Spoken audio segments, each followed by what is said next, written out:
तर आज राष्ट्रवादीच्या प्रमुख नेत्यांची बैठक होणार आहे। याबाबतची माहिती राष्ट्रवादीचे प्रदेशाध्यक्ष सुनील तटकरे यांनी दिली आहे। राष्ट्रवादी पक्षाचं नेतृत्व ही सध्याची प्राथमिकता असून राष्ट्रवादी पक्षाचं राष्ट्रीय अध्यक्षपद हे पवार कुटुंबाकडेच राहावं असाही मतप्रवाह आहे आणि त्यामुळे प्रफुल्ल पटेलांऐवजी अनेकांची सुनेत्रा पवारांच्या नावाला पसंती आहे।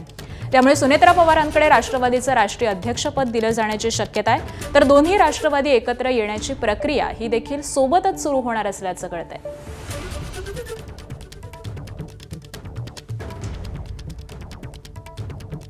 त्या दुपारी 2 वाजता विधिमंडळ राष्ट्रवादी काँग्रेस पक्षाची बैठक त्या भवनामध्ये प्रदेशाध्यक्ष म्हणून मी त्या ठिकाणी बोलवलेली आहे।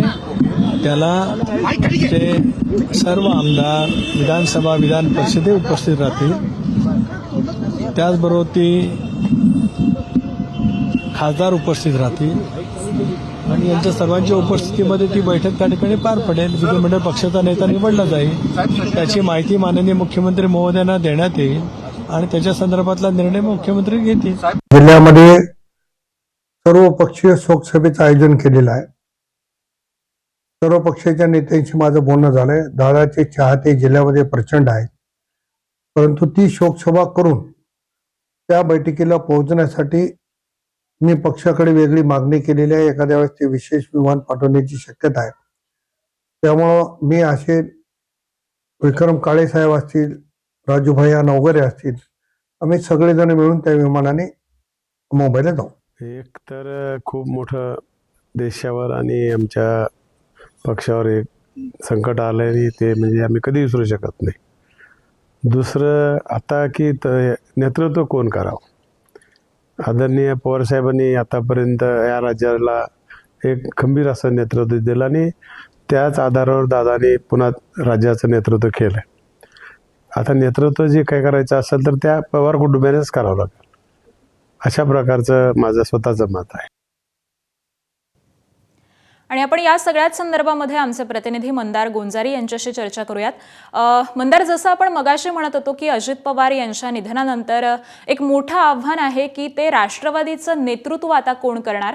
तर एक मतप्रवाह असा आहे की प्रफुल्ल पटेलांच्या ऐवजी सुनेत्रा पवारांनीच हे अध्यक्षपद स्वीकारावं आणि तसं आता आज होण्याची शक्यता देखील खूप मोठी दिसते। या सगळ्याच संदर्भामध्ये आपण कसं विश्लेषण कराल? मुळामध्ये प्रफुल्ल पटेल यांनी अध्यक्षपद स्वीकारावं असं स्वतः प्रफुल्ल पटेल वगळता इतर कोणाचीही मागणी किंवा तशी इच्छा असण्याची शक्यता नाही। प्रफुल्ल पटेल यांना स्वतः जरी व्हायचं असलं तरी, कारण इतर सगळ्या नेत्यांना ठाऊक आहे की पवार कुटुंबातला व्यक्ती आणि अर्थातच त्या फक्त आणि फक्त सुनेत्रा पवारच असू शकतात। जर राष्ट्रवादी काँग्रेसच्या अध्यक्ष झाल्या तरच तो नेता सर्वमान्य असेल, कारण इतर कोणताही नेता बाकीच्यांना मान्य होणार नाही। अजित पवारांच्या वारसदार म्हणून सुनेत्रा पवार याच त्या पक्षाच्या अध्यक्ष होऊ शकतात आणि त्यांच्या भोवतीच हा पक्ष एकवटू शकतो। त्यामुळे त्यांनीच अध्यक्ष व्हावं ही सगळ्यांची इच्छा, अर्थात प्रफुल्ल पटेल वगळता।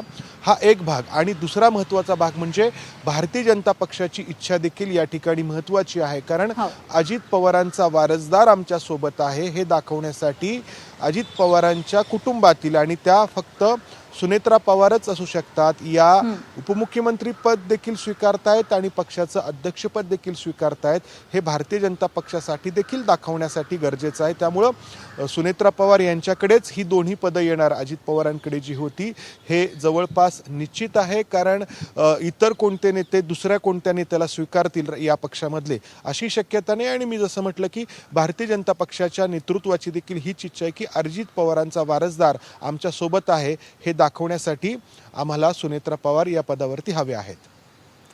अगदी बरोबर आहे। त्यामुळे या दोन कारणामुळेच आता ही सगळी राष्ट्रवादीची धुरा ही सुनेत्रा पवार आपल्या हाती घेतील असं चित्र सध्या आपल्याला दिसतंय। धन्यवाद मंदार या सविस्तर माहितीसाठी।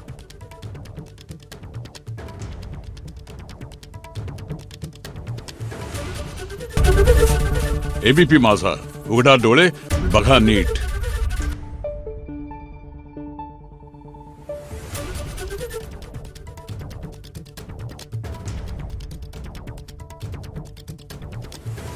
Thank you.